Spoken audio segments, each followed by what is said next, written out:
का इसका नाम है रुक्मणी।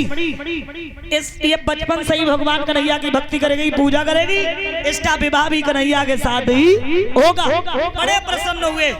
धीरे धीरे रुक्मणी कुछ बड़ी हुई, आंगन में गुड्डा गुड़ियों का खेल खेल रही। तो एक दिन की बात है, एक ब्राह्मण गुजरे। वो ब्राह्मण कुछ कह रहे थे, क्या कि ब्रज भूमि में हुआ है अवतार कन्हैया का, उन्हें पा सके जो भी दीदार कन्हैया का। रुक्मिणी जी ने जब सुना ये मनियारी गीत, त्यों त्यों दिल में बस गई इन श्याम सुंदर की प्रीत। उसी दिन से तो सोचने लगी रुक्मिणी मन में, सोचने लगी बबिटिया मन में। जीवन दिन व्यर्थ हो रहे,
सो रहे।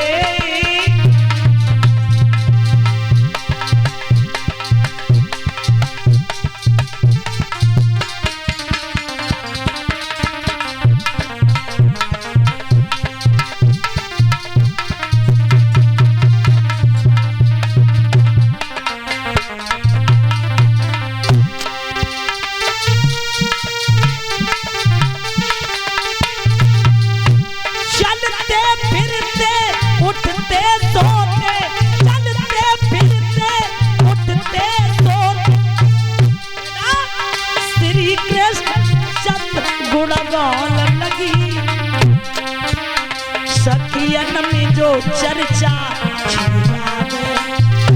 तार के गीत सुनाऊंगी।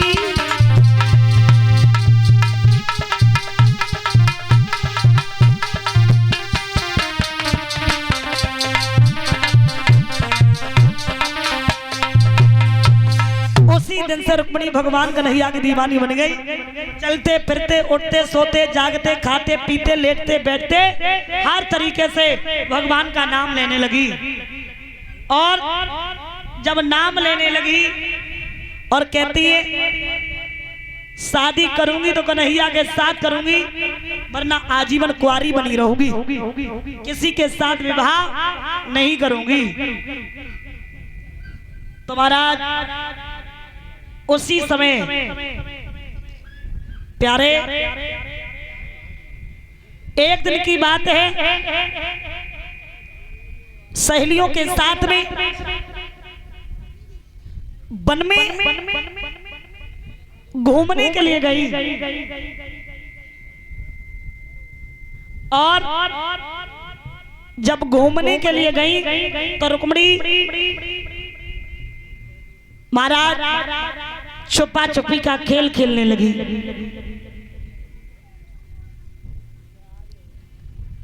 और जब छुपा छुपी का खेल खेलने लगी तो उसी समय एक लड़की बोली, खेल में आनंद नहीं आता क्योंकि तू बड़ी सुंदर है।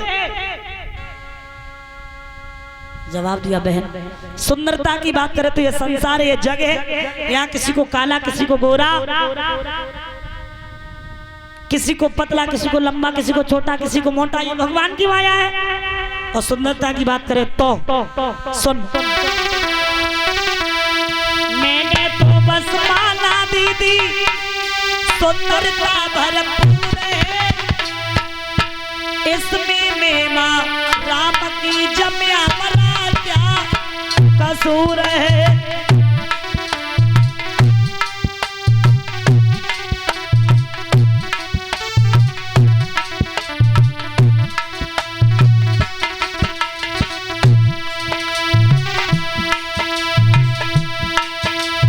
अब शादी वाली लड़कियां ससुराल की बातें करने लगी। रुक्मिणी की शादी नहीं हुई, रुक्मिणी को लड़कियों की बातें अच्छी नहीं लग रही। जवाब दिया, तुम्हारे कोई काम नहीं है, जब देखो तब ससुराल की बातें। एक लड़की बोली, रुक जा, सुन जे बातें अच्छी ना लग रही तो तेरी शादी ना है भाई तो शादी करा ले। और क्या जवाब दिया, सुन, तेरो बबुला का भिखारी है जो तू कुआरी है, तेरो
जवाब दिया और कहा तेरी अभी शादी नहीं हुई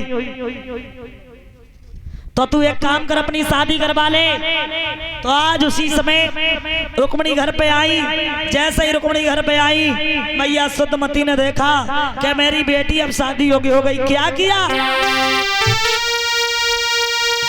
तो रानी ने मन में कही,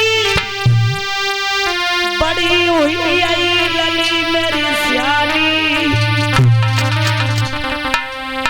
बर योग्य सुता हुई गई है रे के सोचेगी हमारा।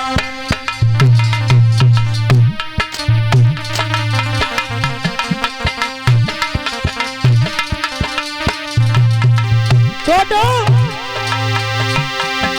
ए रानी ने मन में कही, बड़ी हुई गई लली मेरी सियानी, लली मेरी सियानी,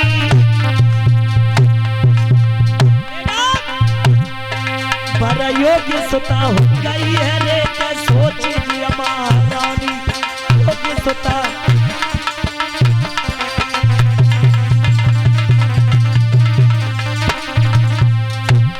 सुन पकड़ कलाई तब दासी की महारानी ने कही सुनाए जल्दी जाइए दरवाजे को मेरे भैया खोलिए बुलाए। भाजी बिटरिया रंग महल से मजकत जाके मधुरिया चाल चटक चुनरिया लटकत जावे धोतिया दबे पाना धोजा गोरी भैया नरम कलैया गोरे हाथे भमी जग गई बानी बात गई बानी बानी लगी बरातिया हाथ जोड़ी राजा से बोली तुम्हें महारानी नहीं बोला बातें सुन के तब दासी की राजा तुरंत ही चले सीधा रानी बैठी धीरे आंगन में राजा पास पहुंची।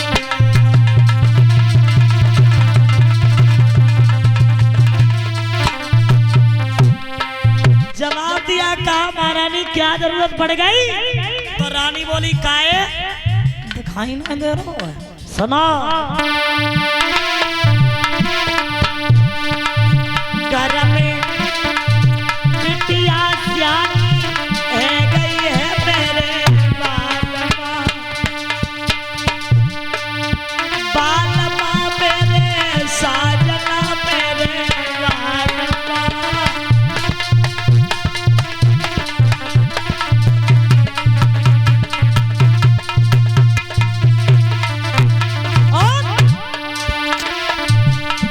कोई अच्छो सा गरबर देख लिया मेरे बालमा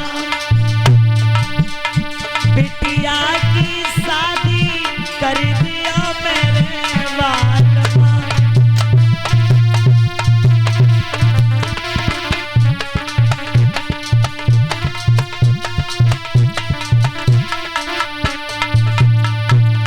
जवाब दिया और कहा रुक्मणी शादी हो गई। अब आप एक काम करो बिटिया की शादी करो आज ही जाऊंगा दरबार लगाऊंगा दरबार के लोगों को पूछूंगा। पहुंचे सभा लगाई सभा में पूछ लगे दरबार के लोगों आपको बताएं मैंने दरबार क्यों लगाया। हाँ बताए क्यों लगाया क्योंकि कल भंडारो पूरा है तुम्हारी बहन रुक्मणी उसके घर और बर के बारे में सोचना ही बल्कि तुम्हें पूछना है। पूछो पूछे पूछो सुनो कोई लड़का है बताओ तुम्हारी बिटिया की उम्र कितनी है। लगभग 20 साल। लड़का कैसा लगा 20 से 22 हो जाए चलेगा 18 हो जाए चलेगा।